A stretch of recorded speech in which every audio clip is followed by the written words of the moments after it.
मुअज्जम को लोगों से ज्यादा किताबों का साथ पसंद था। उसे अच्छा लगता था कि कैसे शब्द पन्ने पर सफाई से और क्रम में लिखे होते हैं। दूसरी तरफ जिंदगी उसे उलझी हुई और अनिश्चित लगती थी, खास तौर पर यहाँ यूनिवर्सिटी की भागम भाग के बीच। ऐसा नहीं था कि वो अकेला था, पर वो अकेला जरूर था। एक देखने वाला, शामिल होने वाला नहीं। वो बाकी स्टूडेंट्स को देखता था, कैसे वो भरी हुई गलियों और शोरगुल वाले कैफेटेरिया में आते जाते हैं। इसको देखकर उसे थोड़ी ईर्ष्या भी होती थी और थोड़ी राहत भी मिलती थी।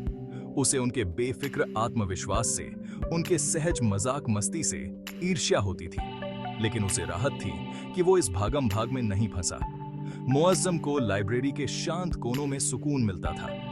वो घंटों वहां बिताता था, पुराने कागजों की सुकून देने वाली खुशबू और पन्ने पलटने की धीमी आवाजों के बीच। लाइब्रेरी में वो खुद को दूसरी दुनियाओं में, दूसरी जिंदगियों में खो सकता था। वो कुछ भी बन सकता था जो वो बनना चाहता था। उसे दिनचर्या में सुकून मिलता था। हर सुबह वो जल्दी उठता, अपने लिए एक कप मजबूत चाय बनाता और अपनी पहली क्लास तक पढ़ाई करता। दोपहर लाइब्रेरी में बीतती, शामें उसके छोटे से कम सामान वाले अपार्टमेंट में। ये कोई बहुत बड़ी जगह नहीं थी, पर ये उसकी अपनी थी।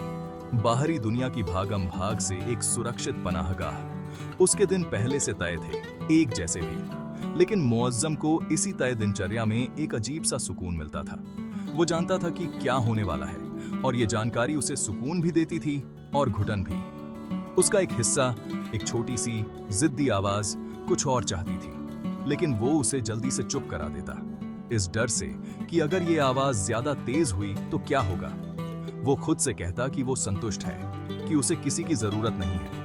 उसके पास उसकी किताबें थीं, उसकी दिनचर्या थी, उसकी बनाई हुई दीवारें थीं, और बस इतना ही काफी था, है ना? ये ही काफी थी। फिर आयशा उसकी इकोनॉमिक्स की क्लास में आई। वो लेट हो गई थी, उसके गाल लाल थे और बाल थोड़े बिखरे हुए थे। उसने प्रोफेसर से माफी मांगी और उसके बगल वाली खाली सीट पर जाकर बैठ गई। मुअज्जम ने कोशिश की कि वो उसे घूर के न देखे, पर वो खुद को रोक नहीं पाया। उसमें एक शांत सी गंभीरता थी, उसकी आंखों में एक चमक थी जो उसे अपनी तरफ खींच रही थी। वो क्लास की बाकी लड़कियों की तरह ज्यादा बोलने वाली या शोर मचाने वाली नहीं थी। वो अलग थी।